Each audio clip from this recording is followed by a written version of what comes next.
Analizan en la capital principales retos que enfrenta el país ante situación económica y epidemiológica. Aboga Alba TCP por multilateralismo para enfrentar pandemia de COVID-19.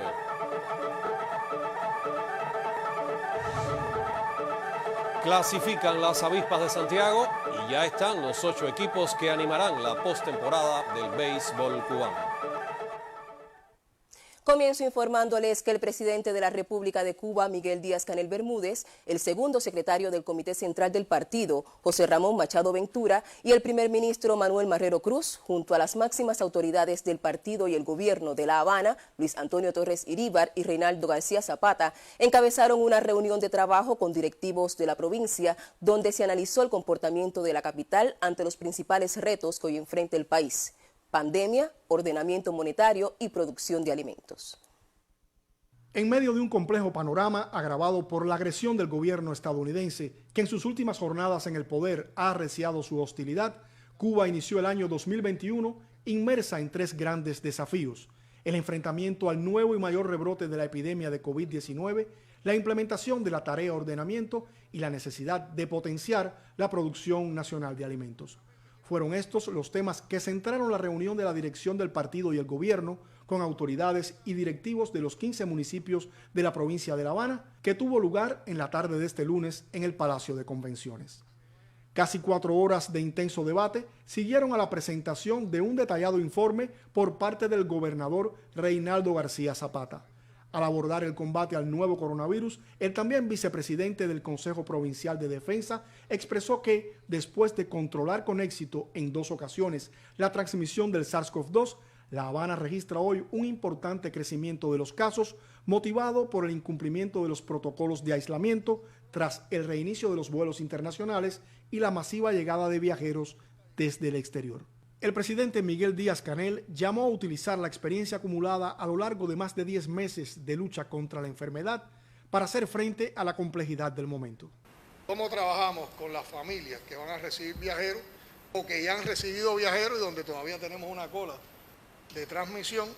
¿Y cómo vamos a trabajar con el otro componente de la transmisión autóctona que puede existir? Y nosotros sabemos cuáles son las maneras. Lo primero es que tiene que haber un pesquisaje profundo y amplio que permita detectar a tiempo y oportunamente quiénes son los enfermos, que nos permita entonces detectar oportunamente quiénes son los contactos y los contactos de esos enfermos, que nos permita aislar a los contactos y a los contactos de los contactos con los procedimientos que se vayan a emplear con eficiencia, que permita tratar adecuadamente a los que enferman, que no medie tiempo entre que sabemos que una persona ya dio positiva y el momento en que se ingrese, y que no medie tiempo en que, conociendo a esa persona positiva y sus contactos, no aislemos a los contactos. Enero coincidió con el inicio de la implementación del ordenamiento monetario y cambiario, una de las tareas de mayor envergadura que acomete el país y que, además de organizar la economía y en particular el sector empresarial, busca mejorar la relación salario-precios y de esa forma sacar a un importante grupo de personas de la condición de vulnerabilidad. Han sido estas primeras jornadas del año de ajuste de las decisiones adoptadas para continuar avanzando en el proceso. En ese camino, aseguró el presidente cubano, resulta imprescindible enfrentar violaciones e ilegalidades y fortalecer la eficiencia. Un razonamiento que tiene que predominar en todo lo que se haga alrededor del ordenamiento es el de la eficiencia. El ordenamiento no va a cubrir pérdidas de empresas, ni el ordenamiento va a cubrir los déficits que tienen las empresas porque les roban. Pues si no, no es ordenamiento. Y el ordenamiento parte de que cosas que de origen, como se les dice, estaban mal concebidas o estaban mal tratadas, hay que resolverlas. Hay que resolverlas con un enfoque de eficiencia. Y aquí lo primero que hay que buscar es un pensamiento para ver cómo todos nuestros procesos son más eficientes. Estratégico resulta también potenciar la producción y suministro de alimentos a la población, una de las mayores insatisfacciones que tienen los cubanos. Hay que estar defendiendo cada hectárea que se sembró, es lo que está dando de producción. Y esa producción, ¿a dónde está llegando? ¿Cómo la copiamos? ¿Cómo la distribuimos? ¿Cómo llega a la gente? y cuánto más hay que atender las plantaciones que ya están y cuánto más hay que sembrar para seguir creciendo en plantaciones, para seguir creciendo también en disponibilidad de alimentos, que eso pueda dar un mejor balance en la mesa. La reunión se pronunció además por impulsar el enfrentamiento a personas inescrupulosas que lucran con la reventa ilegal de productos a precios exorbitantes y que tanto rechazo generan en la población. En ese sentido, se adoptó un grupo de medidas encaminadas a revitalizar ese combate que, como se afirmó, llegó para quedarse. Miguel Díaz-Canel reiteró la confianza de que La Habana, como el resto de los territorios del país, saldrá victoriosa de estos retos. Esta sesión de trabajo en la capital es la primera de un ciclo de reuniones que se celebrarán en todas las provincias del país y el municipio especial Isla de la Juventud. Héctor Martínez, Sistema Informativo de la Televisión Cubana. Ante la compleja situación epidemiológica que vive la provincia de Santiago de Cuba y particularmente el municipio cabecera, autoridades políticas y de salud trabajan en la agilización de las muestras atrasadas de PCR que presentan los laboratorios de la provincia. Además, aseguran la aplicación de los protocolos médicos y de bioseguridad establecidos para contener la COVID-19 en esa provincia. La provincia de Santiago de Cuba se encuentra en una situación compleja debido al rebrote de la COVID-19.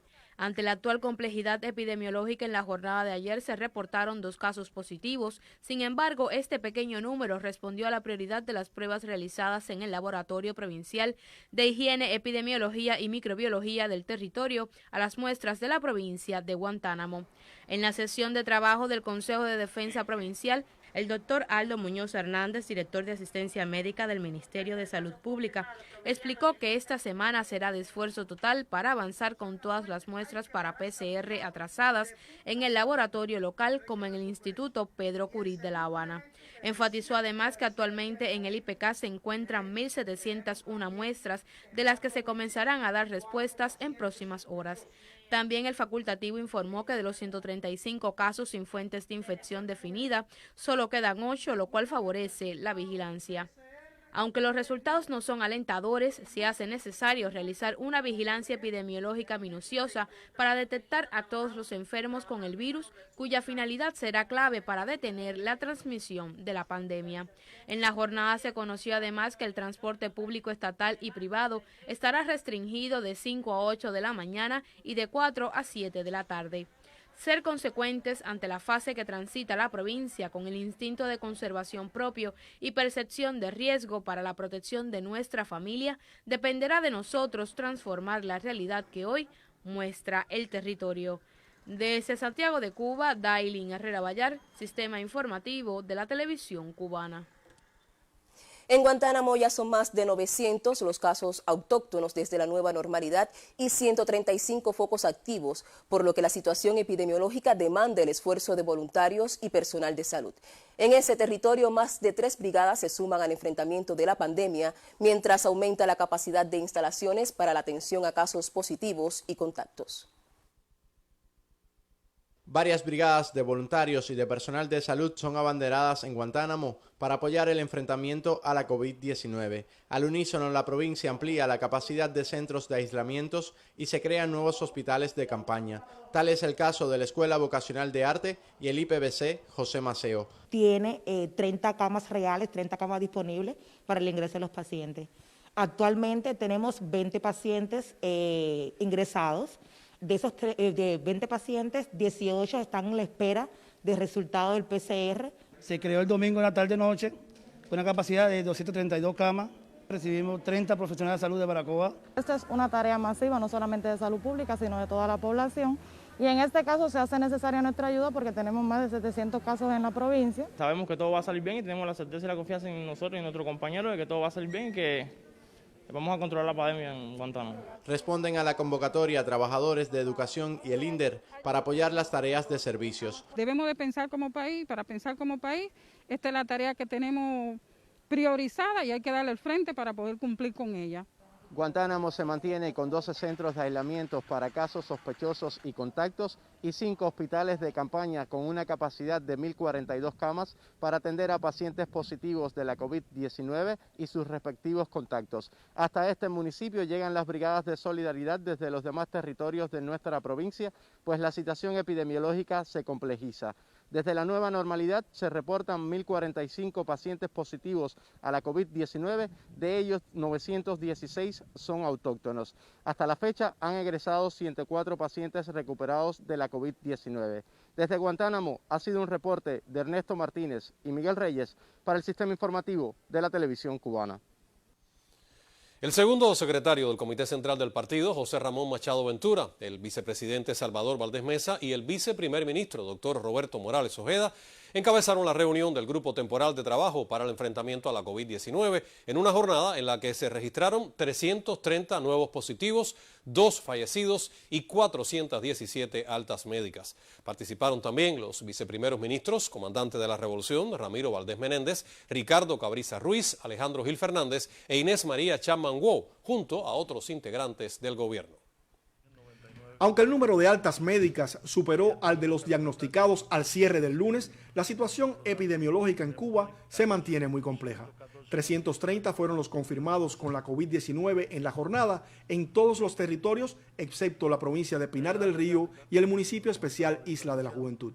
Nuevamente, Guantánamo reportó la mayor cifra de confirmados con 124 y se reafirma como el epicentro de la epidemia en el país. La más oriental de las provincias cubanas acumula 801 positivos en los últimos 15 días y presenta la tasa de incidencia más elevada de la nación caribeña, con más de 158 contagios por 100.000 habitantes. Las autoridades guantanameras intensifican las acciones para enfrentar el actual panorama y detener la transmisión del virus. La calidad de la pesquisa, detectar con rapidez la persona con sintomatología, aislarlo y exigir que se cumplan los protocolos establecidos. En el caso de los positivos, trasladarlos con la mayor brevedad posible, determinar los contactos de los contactos y aislarlos en domicilio con la mayor rapidez posible. Organizar todos los procesos administrativos y de dirección a ese nivel. Se amplió la capacidad de ingreso para confirmado y sospechoso y a cada centro de ingreso o aislamiento se le designó un director provincial para facilitar todos los procesos administrativos y de dirección. Se reorganizó la inspección estatal y se ha incrementado la información a la población. La Habana también continúa registrando cifras importantes de contagios cada día, dispersos por sus 15 municipios. El incremento de los casos tensa la situación hospitalaria de la capital y se habilitan nuevas capacidades de aislamiento al tiempo que se trabaja en el control de los eventos y focos activos en el territorio.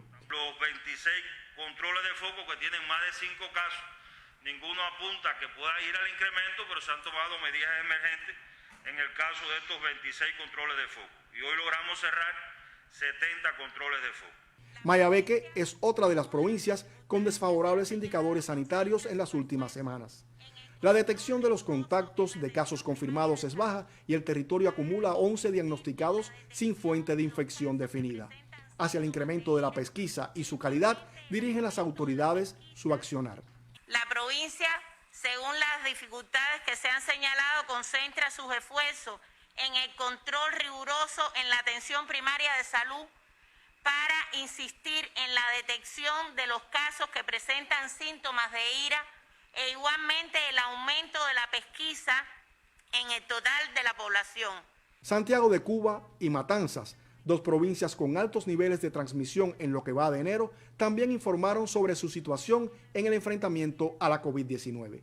Precisamente la complejidad epidemiológica que hoy presenta la mayor de las Antillas se reflejó en la actualización de los modelos de pronóstico que el decano de la Facultad de Matemática y Computación de la Universidad de La Habana, doctor Raúl Guinovart, presentó durante un nuevo encuentro con científicos e investigadores que participan en el combate al nuevo coronavirus. Los posibles escenarios hacia los que pudiera evolucionar la enfermedad en las próximas semanas vaticinan todavía un número importante de casos en el país. Una situación que es posible revertir con la rigurosa aplicación de los protocolos de tratamiento y control y la contribución de todos. Tenemos que trabajar la comunidad científica, el sistema de salud pública, con toda su infraestructura, con las fortalezas que tiene, con las oportunidades que ha realmente demostrado a lo largo del enfrentamiento a la epidemia, las organizaciones, los organismos y la participación activa de nuestro pueblo, siempre elevando una percepción de riesgo y de peligro, en correspondencia con el momento, nos tiene que permitir a nosotros realmente cambiar estos pronósticos y no por el azar. Yo creo que tiene que ser por la aplicación de cada uno de los protocolos que nos permita poder disminuir la incidencia de casos, que es uno de los aspectos que nos hemos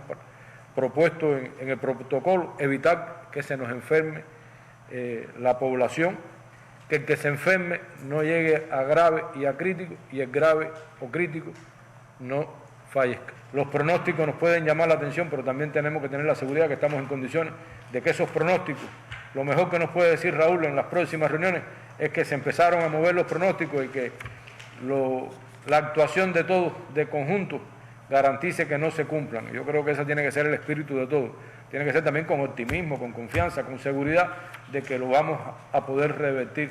En la reunión, la doctora Tania Crombet, del Centro de Inmunología Molecular, dio a conocer los resultados de un estudio sobre el empleo del anticuerpo monoclonal itolizumab en personas diagnosticadas con la COVID-19, realizado en el Hospital Roberto Rodríguez de Morón, Ciego de Ávila, en el mes de septiembre. La investigación ratificó la eficacia de este innovador fármaco, fruto de la ciencia nacional, para el tratamiento de pacientes moderados, graves y críticos, en los que se obtuvo elevados índices de recuperación. Héctor Martínez, Sistema Informativo de la Televisión Cubana.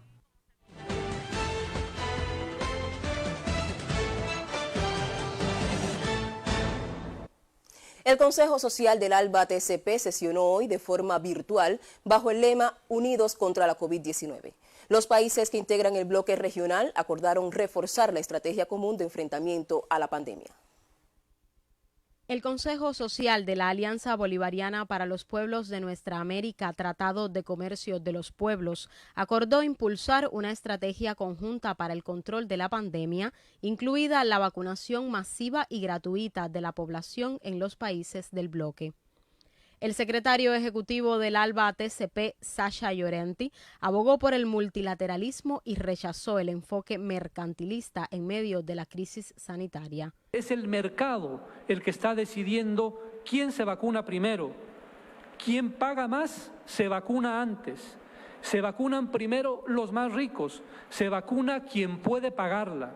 El ministro de Salud de Venezuela, Carlos Alvarado, resaltó los protocolos de bioseguridad desplegados con ayuda de los profesionales cubanos de la salud, que junto a las medidas de distanciamiento físico permiten el manejo de la emergencia sanitaria en ese país. Por supuesto, una extraordinaria cooperación internacional y solidaria con los organismos multilaterales, con la Organización Mundial de la Salud, la Organización Panamericana de la Salud, el Sistema de Naciones Unidas y algunos países hermanos, China, Rusia, Cuba y otras organizaciones internacionales. Por la parte cubana, la viceministra de Educación, Miriam Alpizar, denunció el recrudecimiento del bloqueo de Estados Unidos contra la mayor de las Antillas. Pese a ese cerco político, comercial y financiero, Cuba ratificó su compromiso con una respuesta dinámica, concertada y eficaz a la pandemia junto a los países que integran el ALBA TCP. Reiteramos nuestro compromiso y disposición de nuestro país en el enfrentamiento a la COVID y en particular a sostener intercambios científicos y asesorar estrategias de enfrentamiento a la pandemia. Los países del ALBA TCP pueden seguir contando con nuestra modesta y desinteresada cooperación. El presidente del Banco del ALBA anunció la creación de un fondo humanitario para obtener las vacunas contra la COVID-19, así como un banco de medicinas, test rápidos y otros insumos médicos, entre ellos pruebas PCR. Se refuerza la coordinación entre salud y educación superior para la capacitación de profesionales, el intercambio de buenas prácticas, la transferencia de tecnologías y difusión de información científico-técnica. Asimismo, se anunció un fondo de $2 millones para proveer alivio económico a los países del Caribe que integran el bloque. El Consejo Social dio continuidad a los acuerdos de la pasada cumbre del ALBA TCP, una organización regional que apuesta por mostrar al mundo cómo enfrentar la pandemia de la COVID-19 desde la cooperación y la solidaridad. Roxana Romero Rodríguez, Sistema Informativo de la Televisión Cubana. Venezuela condenó las sanciones impuestas por Estados Unidos a 2 petroleros de bandera rusa y sus propietarios. En un comunicado, Caracas denunció la nueva agresión del saliente gobierno de Donald Trump y la calificó como desesperada. Estados Unidos sancionó a las entidades por evadir sus políticas contra Venezuela. La medida impuesta por la Oficina de Control de Activos Extranjeros del Departamento de Estado sanciona a las entidades por participar en la exportación de crudo a la nación bolivariana. De esta manera, la administración de Donald Trump recrudece el bloqueo contra Caracas a pocas horas de dejar el poder. Recientemente, Washington había sancionado a 3 personas, 14 entidades y 6 embarcaciones. Estados Unidos presiona para impedir la terminación del gasoducto Torrente Norte 2, denunció el vocero del gobierno ruso Dmitry Peskov. El Kremlin considera ilegales las acciones de Washington y violatorias del derecho internacional. En sus últimas horas, la administración Trump sancionó a una empresa y un buque rusos que participan en la construcción del conducto que trasladará gas desde el norte de Rusia hasta Alemania a través del mar Báltico. La Casa Blanca aplica el acta para enfrentar a enemigos de Estados Unidos mediante sanciones, según la cual los bancos estadounidenses congelan los fondos de las compañías castigadas. Y a través de un video publicado en YouTube, Giselle, el presidente de Estados Unidos, Donald Trump, le deseó suerte a Joe Biden en su mensaje de despedida. Con un tono aparentemente conciliador, el mandatario se mostró, faltaba más, satisfecho de su gestión. Mientras esto sucede, los organizadores de la toma de posesión despliegan gran cantidad de efectivos militares en Washington, D.C. para evitar eventuales disturbios. En tanto, Freud, el electo presidente Joe Biden, planea emitir una serie de órdenes ejecutivas en cuanto asume el poder para comenzar a desmarcarse de su predecesor. ¿Qué podría cambiar en poco tiempo Biden con solo una orden? Con el análisis sobre este tema, la periodista Diana Valido. Muy buenas noches para ustedes, Giselle, Froilán. Así es. El comienzo de la era Biden en la Casa Blanca será atípico. Las medidas de seguridad ante la amenaza de nuevos ataques por grupos de extrema derecha, las restricciones de la pandemia y la negativa del presidente Trump a participar en la toma de posesión son parte del contexto que han obligado a los organizadores a preparar un evento diferente. Antes de hablar un poco sobre estas órdenes ejecutivas que pueden cambiar en poco tiempo ciertos matices del panorama estadounidense, vamos a explicar algunas características de lo que sucederá mañana en la toma de posesión, porque la organización de este evento describe también lo que está pasando a lo interno en el país. Los 50 estados de la Unión están en máxima alerta para enfrentar la posible violencia que puede ocurrir en torno a la ceremonia de investidura provocado por los seguidores del saliente mandatario. Y es que los recientes sucesos del Capitolio activaron las alarmas y el Pentágono se lo tomó muy en serio. Tal es así que anunció un incremento de hasta 25,000 efectivos de la Guardia Nacional que podrán ser desplegados para la toma de posesión. El acceso a grandes partes de la ciudad ha sido restringido y el servicio secreto tiene a su cargo el plan de seguridad. A esto hay que sumarle las restricciones de la pandemia. Para que usted tenga una idea, habitualmente para esta ceremonia se otorgaban 200,000 entradas, pues es considerado un día de celebración nacional. Y este año solo se han concedido unas 1,000 y está previsto que todo el acto se transmita por la televisión nacional para evitar la presencia de miles de personas y con ello la transmisión del virus. Ahora bien, a pesar de todas estas particularidades que tendrá la toma de posesión, el presidente electo Biden anunció la firma de un grupo de órdenes ejecutivas que tienen como claro objetivo empezar a cambiar las cosas. Una de ellas es la reunificación de las familias indocumentadas. ¿Se acuerdan de aquel escándalo mediático cuando se conoció que cientos de niños dormían y lloraban en jaulas en centros de detención en la frontera con México? Pues fue un hecho bastante lamentable. Separar a cientos de niños de sus padres fue uno de los peores legados de Trump en materia migratoria y ahora Biden firmará una orden para que las agencias federales busquen mecanismos para hacer posible esta reunificación. Otra de las medidas que dictará el presidente es el uso obligatorio de mascarillas en instalaciones federales, pues por muy sencilla que parezca la orden, en Estados Unidos el uso de la mascarilla para una gran parte de la población es una cuestión opcional e incluso los seguidores de Trump lo convirtieron en un acto de rebeldía el no usarla, aunque ello aumente exponencialmente los niveles de contagio. Su gobierno también va a suministrar 100 millones de vacunas contra la COVID-19 en sus primeros 100 días en la presidencia, tras describir la actual estrategia de entrega de vacunas como un fracaso. Dentro de la lista de medidas también se encuentra la revocación del polémico veto a la entrada de viajeros de países de mayoría musulmana, una de las primeras medidas aprobadas por Trump que afectaba a miles de familias con integrantes de esta comunidad que se vieron impedidos de reunirse con sus seres queridos. En cuanto a la medida de política exterior, una de las órdenes ejecutivas va dirigida a la reincorporación de Estados Unidos al Acuerdo de París sobre cambio climático. Un pacto del cual se salió Trump al rechazar las evidencias científicas del daño de las emisiones de gases a la atmósfera. No obstante, la administración de Biden tendrá mucho trabajo por delante para volver a restaurar relaciones con organismos internacionales y otros pactos que fueron desestimados por la anterior gestión. En estos 4 años, Estados Unidos se ha distanciado de aliados tradicionales como la Unión Europea y ha salido de acuerdos como el de París o la Organización Mundial de la Salud. Además, tiene otros desafíos como restaurar el acuerdo nuclear con Irán, limar las asperezas comerciales con China y, por supuesto, revisar la política hacia América Latina y el Caribe. Por lo pronto, esto es lo que se conoce sobre las medidas ejecutivas que firmará una vez asuma el poder. Mientras se ultiman los detalles para el acto de investidura, Trump se prepara para partir hacia la Florida con un claro mensaje de que no le interesa estar presente en el paso de poder. Ya tiene suficiente con dejarle como legado un país dividido, un amplio porcentaje de personas convencidas de que hubo fraude y una pandemia en pleno punto de efervescencia. Con razón, en su último mensaje a la nación publicado este martes, Trump se mostró orgulloso de su trabajo y afirmó: "Hicimos lo que vinimos a hacer y mucho más". Una afirmación que le queda claro a la persona que ahora tiene 4 años para cambiar esa herencia. Así me despido. Buenas noches.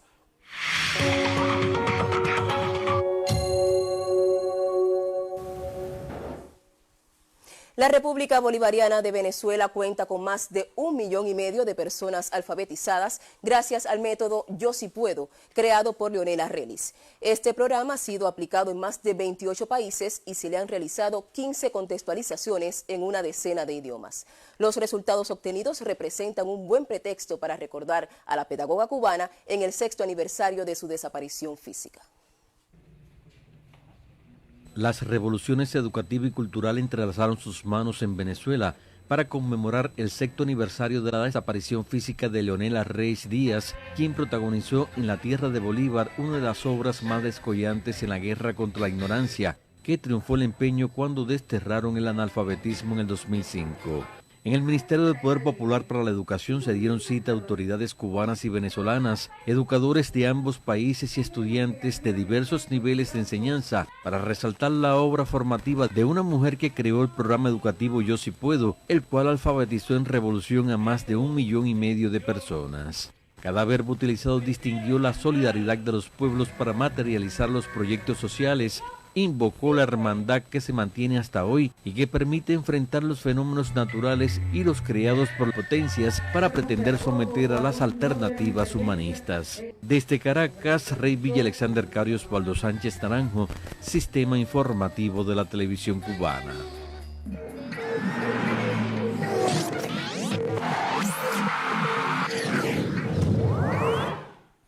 Buenas noches, ya comenzamos nuestro segmento deportivo en la emisión estelar.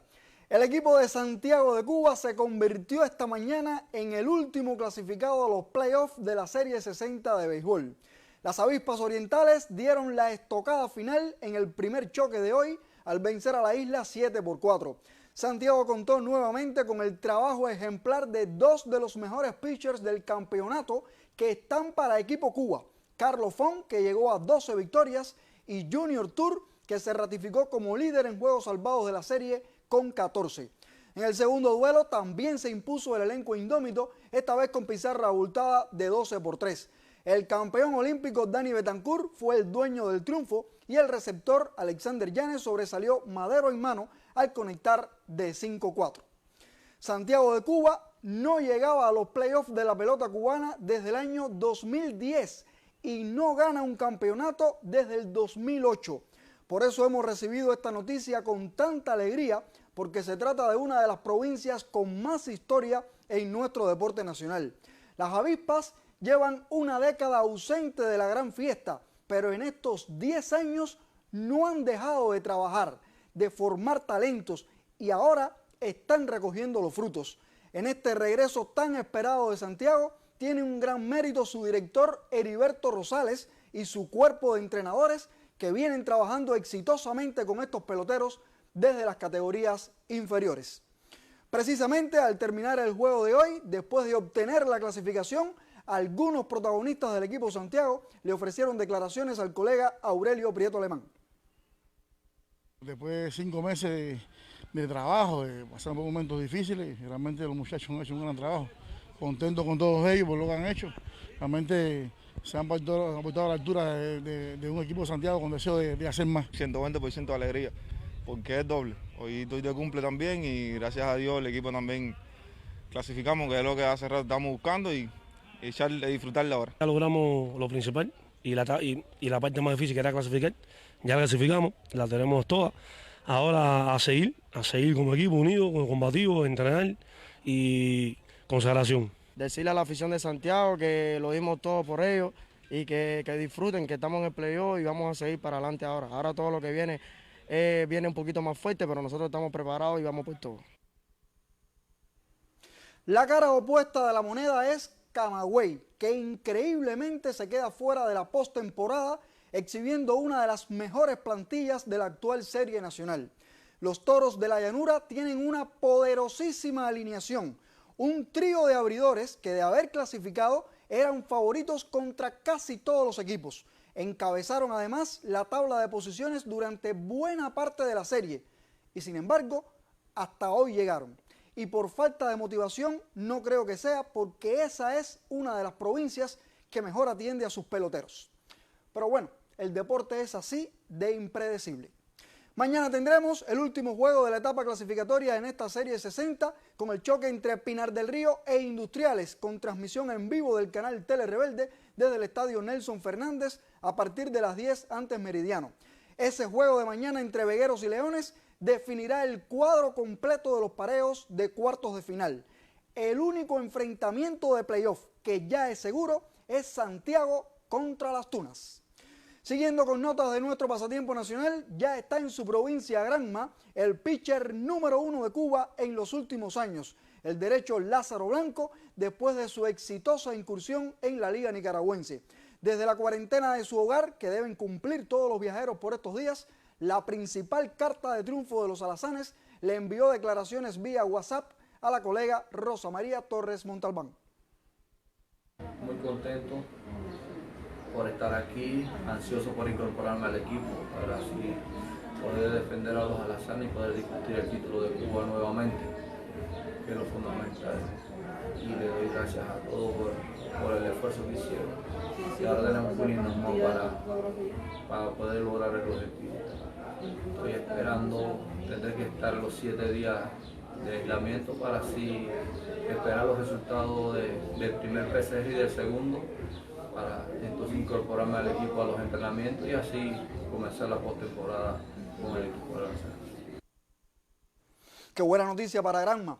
Y sobre el béisbol, hoy también conocimos que el presidente del INDER, Osvaldo Bento, convocó a su consejo de dirección para precisar algunos detalles de los playoffs de la Serie 60. En esa reunión participó de manera especial el doctor Francisco Durán, director nacional de epidemiología del MINSAP, quien hizo indicaciones oportunas sobre las estrictas medidas sanitarias que se deben cumplir en los playoffs. El reconocido doctor también precisó que las provincias menos complicadas con la COVID-19 en los últimos 15 días son Granma, Holguín, Las Tunas y Santi Espíritus, por lo que esos territorios cumplen un requisito imprescindible para ser posibles sedes de las 2 burbujas de los playoffs. La decisión oficial se dará a conocer este jueves 21 de enero a las 3 de la tarde en conferencia de prensa que tendrá lugar en el Salón Adolfo Luque del Estadio Latinoamericano. En esa reunión también conoceremos qué día comenzará la postemporada, qué horarios tendrán los juegos, cómo será el programa de los refuerzos para las semifinales, entre otros detalles de la gran fiesta beisbolera. Y hasta aquí el deporte. Buenas noches. También para ti, Pavel, y la clasificación de Santiago ha puesto muy feliz a una parte de nuestro equipo de trabajo. Nosotros a lo que vamos. La estrategia de Cuba para impulsar la economía y enfrentar la crisis mundial provocada por la COVID-19 contempla que las formas de gestión no estatal puedan exportar sus productos. En esa actividad ya incursiona el espirituano Pavel Sánchez, trabajador por cuenta propia, reconocido en el país por sus producciones de madera plástica ecológica. El sector privado de Santi Spíritus comienza a insertarse en el comercio exterior.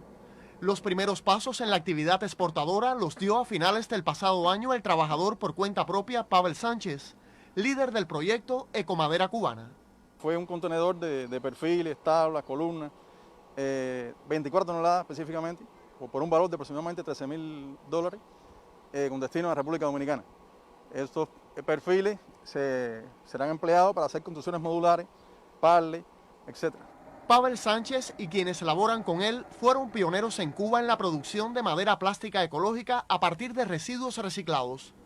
En la zona del Colorado, en el municipio de Cabaiguán, se ubica este taller, del que han salido los componentes de múltiples obras ejecutadas en varias provincias del país, principalmente en el sector turístico.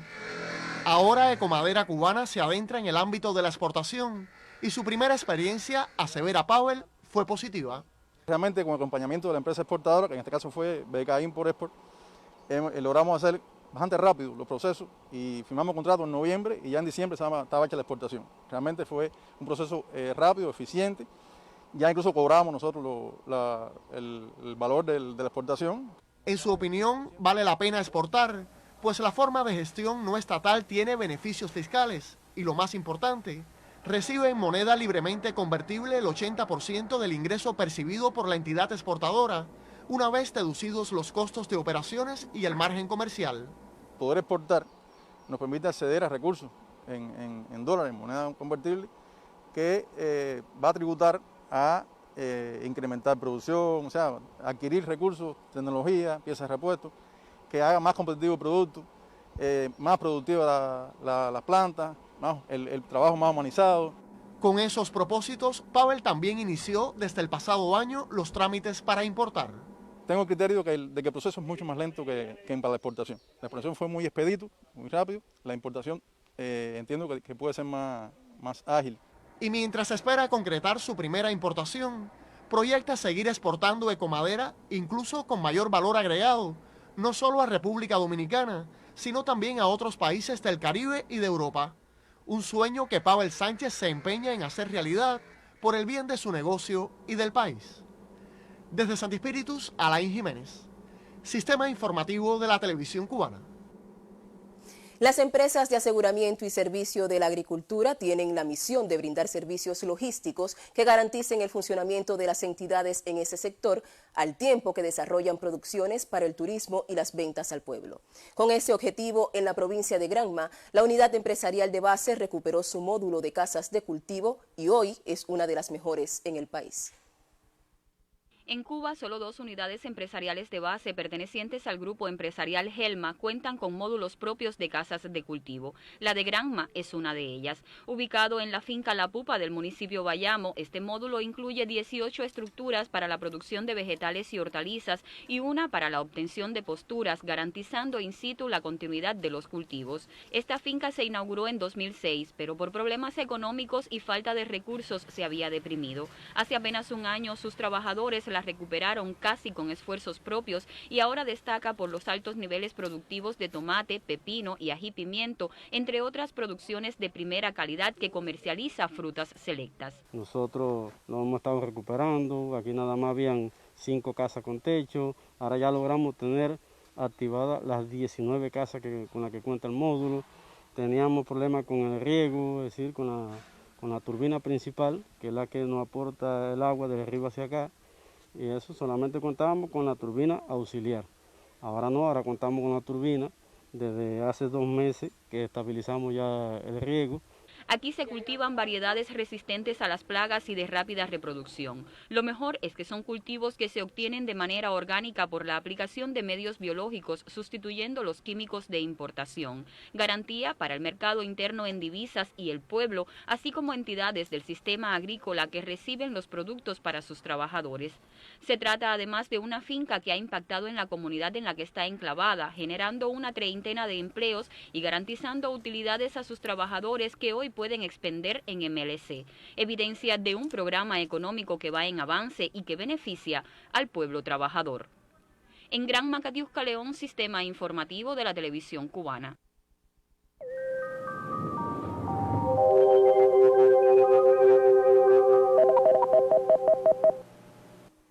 Buenas noches. Altas presiones migratorias acompañadas de una masa de aire seca y estable mantienen su influencia en gran parte del territorio nacional. Solo ocurren algunos chubascos y con acumulados poco significativos en la región oriental del país, principalmente en zonas de la costa norte relacionados con los restos de un frente frío de días anteriores que permanece con poco movimiento en esta parte del territorio nacional. Esta situación se mantendrá en las próximas 24 horas. Tendremos un amanecer parcialmente nublado en las regiones central y oriental, nublado en ocasiones en zonas de la costa norte con la ocurrencia de algunos chubascos y lluvias. Amanecerá con poca nubosidad en la región occidental. En la tarde estará parcialmente nublado en gran parte del país, nublado en la región oriental con algunas lluvias, principalmente en zonas de la costa norte. Las lluvias serán escasas en el resto del país. Las temperaturas mínimas en la próxima madrugada entre 14 y 17 grados Celsius, superiores en la región oriental entre 19 y 22 grados Celsius. En la tarde las temperaturas máximas con valores entre 24 y 27 grados, superiores en la porción suroriental hasta 28 y 29 grados Celsius.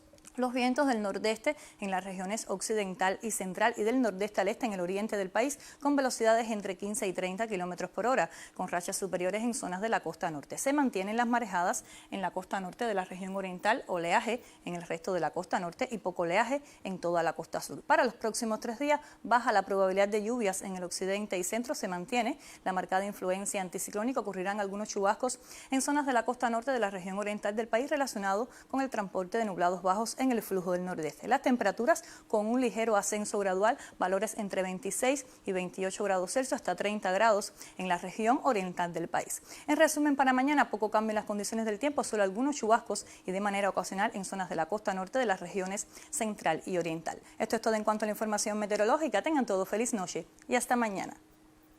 También para usted, doctora. Hemos conocido que el primer secretario del Comité Central del Partido Comunista, general de Ejército Raúl Castro Ruz, y el presidente de la República, Miguel Díaz-Canel Bermúdez, recibieron en la tarde de este martes al expresidente de Brasil, compañero Luis Ignacio Lula da Silva, quien se encuentra de visita en nuestro país. En un ambiente fraterno, los máximos dirigentes cubanos y el presidente de honor del Partido de los Trabajadores conversaron sobre las históricas relaciones de hermandad entre ambos pueblos y partidos. Lula agradeció las muestras de solidaridad del pueblo cubano en el reclamo de su plena libertad y condenó el recrudecimiento del bloqueo y la incorporación de Cuba en la lista de países patrocinadores del terrorismo por parte del gobierno del presidente Donald Trump. Asimismo, ratificó el reconocimiento por la labor humanitaria que realizaron los médicos cubanos en Brasil y elogió la ayuda que actualmente ofrecen los profesionales de la salud de la isla a otras naciones del mundo.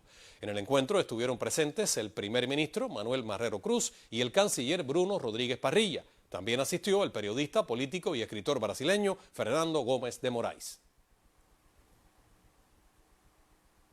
A propósito, el ministro de Relaciones Exteriores de Cuba, Bruno Rodríguez Parrilla, agradeció en su cuenta de Twitter el mensaje dirigido al pueblo cubano por el presidente de honor del Partido de los Trabajadores. Lula da Silva repudió la inclusión de Cuba en la lista de países patrocinadores del terrorismo por parte del gobierno de Estados Unidos. Expresó su indignación ante esa maniobra política para reforzar el bloqueo. Calificó la medida como despreciable y oportunista. Pero Cuba está ahí, afirmó, completa, digna, ejemplo para el mundo de la mayor de las virtudes, la solidaridad humana.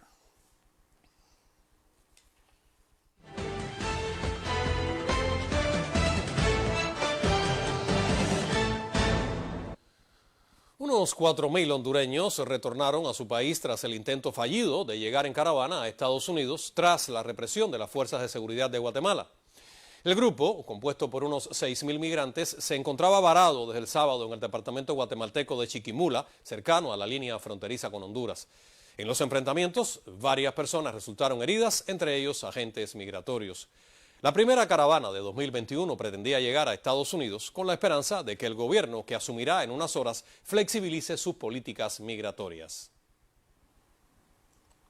En Sudán, enfrentamientos violentos entre comunidades ocasionaron la muerte a 180 personas, informa Prensa Latina citando a fuentes médicas de ese país africano. El Comité de Doctores de la región de Darfur Occidental cifró en 200 las personas heridas tras los choques registrados el fin de semana. En las próximas horas se esperan nuevos informes. El lunes llegaron a los hospitales cuerpos de decenas de personas muertas en zonas de combate. La persistencia de los conflictos entorpece el envío de ayuda humanitaria a las víctimas, reportó la agencia estatal de noticias SUNA, referenciada por Prensa Latina. Y las estadísticas del SARS-CoV-2 parecen imparables. Más de 2.063.000 personas han fallecido a causa de la COVID-19 en el mundo. Los gobiernos europeos mantienen limitaciones de movilidad y el distanciamiento físico para contener el brote. Mientras, en Estados Unidos se reportan varias regiones en emergencia por el gran número de casos. Alemania amplía el confinamiento federal hasta el 14 de febrero, con nuevas normas que obligan a llevar mascarillas en las tiendas y transporte público. El total de víctimas mortales totales en Alemania asciende a 47.000, mientras que los contagios sobrepasan los 2 millones. Reino Unido alcanzó su récord diario de fallecimientos por COVID-19 al registrar otras 1.610 muertes relacionadas con la enfermedad en las últimas 24 horas. La cifra más elevada desde que estalló la pandemia, según datos oficiales divulgados este martes. Italia reportó 603 muertes diarias por coronavirus, mientras que el recuento diario de nuevas infecciones llegó a los 10.000. Italia ha registrado más de 83.000 muertes por el virus en total, la segunda tasa más alta de Europa y la sexta más alta del mundo. California se ha convertido en el primer estado de Estados Unidos en registrar más de 3 millones de infecciones confirmadas, mientras lidia con una oleada de casos sin precedentes que ha dejado desbordados a los hospitales.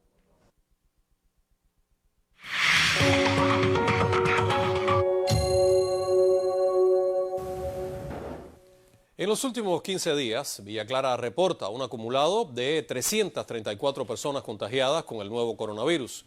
En estos momentos, la provincia tiene 11 municipios con incidencia de la enfermedad, de ellos 4 en fase de transmisión autóctona. Ante el alto índice de contagio, el Consejo de Defensa Provincial y la Dirección de Transporte en el territorio han tomado medidas para limitar la circulación vial y frenar de esta manera la cadena de contagio. Villa Clara es una de las provincias donde el tercer rebrote de la COVID-19 ha reportado mayor número de personas contagiadas por el virus. Y a pesar de que en los pasados días hay una tendencia al control, se fortalecen las medidas en fronteras y en la transportación de pasajeros en los 4 municipios con transmisión autóctona. También por disposición del Consejo de Defensa Provincial se van a establecer puntos de frontera, donde se va a estar controlando la circulación de los medios de transporte que entran y salen a la provincia.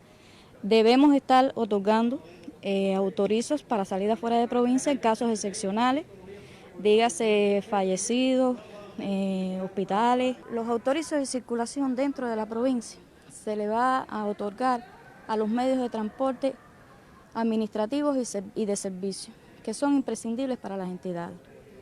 Estamos hablando de una reducción casi de un 50% de los medios de transporte de las empresas. En el sector privado de pasajeros, único circulando en estos territorios, se aplican nuevas disposiciones para la transportación y a su vez en los pagos de tributos.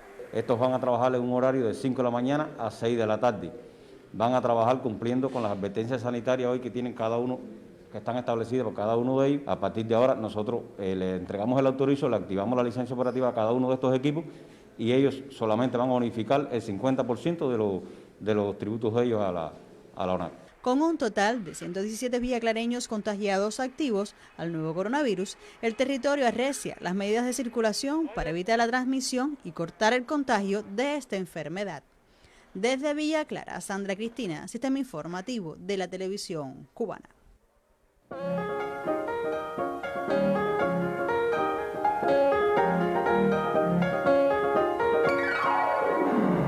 Buenas noches. Por primera vez en la historia del certamen, los organizadores del Premio Literario Casa de las Américas anunciaron la suspensión de la cita correspondiente a este año. Jorge Fornet, director del Centro de Investigaciones Literarias, nos ofrece sus impresiones. Se trata de un hecho inédito en los más de 60 años del premio, que hasta el momento se había celebrado de manera ininterrumpida. Hay 3 razones principales. La primera es que hasta ahora el premio, según las bases tradicionales, se enviaban libros y eso no está siendo para nada sencillo, tanto los correos a Cuba como las vías de las embajadas. Ya sabemos de antemano que no van a llegar libros suficientes. Por otro lado, los mismos jurados, muchos están preocupados por la situación en sus respectivos países y también la que podamos tener en Cuba en ese momento. Cada año, el evento desarrolla un programa que trasciende la entrega de los premios. Y finalmente, un tercer motivo es que las actividades del Premio Casa se realizan aquí con el interés de que los jurados tengan contacto entre sí y con el público. Parte del atractivo que puede tener el premio es que el público nuestro participe en las actividades. Eso tampoco podía ser.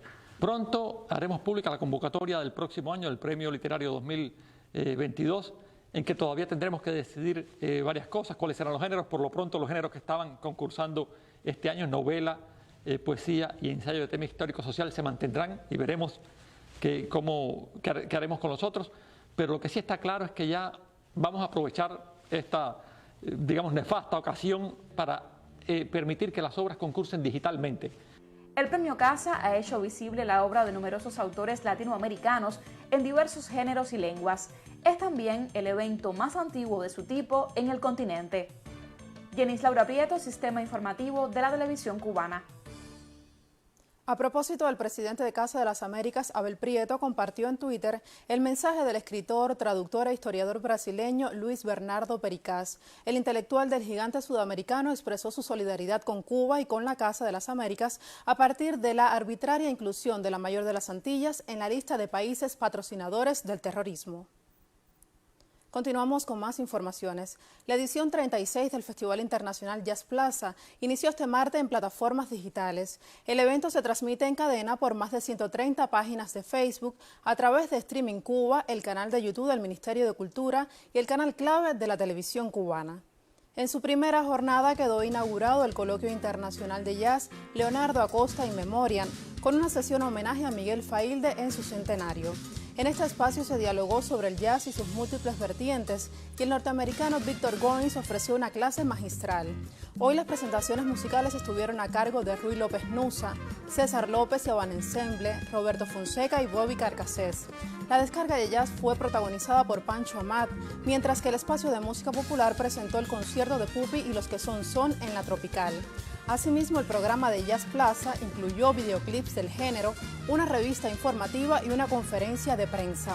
El festival concluirá sus primeras 12 horas de transmisión con un homenaje a los muñequitos de Matanzas a cargo del pianista Alejandro Falcón. El concierto iniciará justo a las 9 de la noche. Y a ritmo de jazz finalizan las notas culturales en el Estelar. Buenas noches.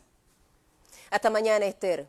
Por primera vez, el Centro Especializado Ambulatorio, anexo al Hospital Provincial de Cienfuegos, atiende a casos positivos a la COVID-19.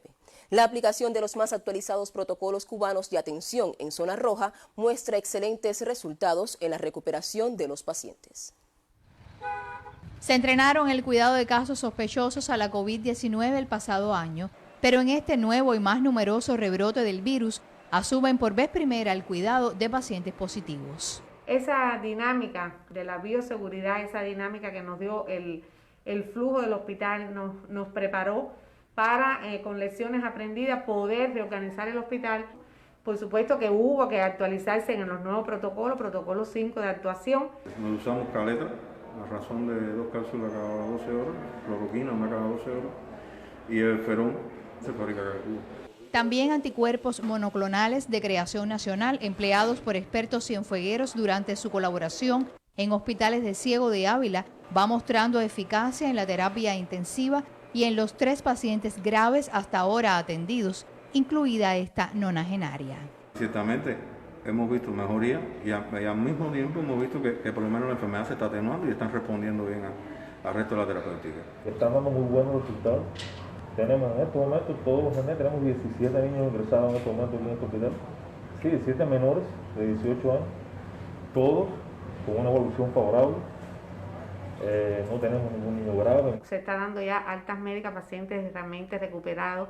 La gran mayoría, bueno, son pacientes asintomáticos o con síntomas leves. Y también la recuperación que estamos teniendo con los pacientes graves y que realmente tienen una estabilidad, una mejoría. 100 camas disponibles en el centro y otras en instalaciones anexas hasta completar las 318 capacidades serán competencia de los expertos y personal sanitario y de apoyo del Centro Especializado Ambulatorio, quienes se enfrentan a una experiencia inédita y riesgosa hasta el momento sin tener que lamentar malas noticias para las familias cienfuegueras. Ismari Barcia, Sistema Informativo de la Televisión Cubana. Finaliza así la emisión estelar. Por favor, cuídese y cuide a su familia en estos momentos complejos en que enfrentamos a la pandemia de la COVID-19. Al hacerlo, estará haciendo un bien para su comunidad y también para el país. Nosotros nos vemos mañana. Buenas noches. Buenas noches.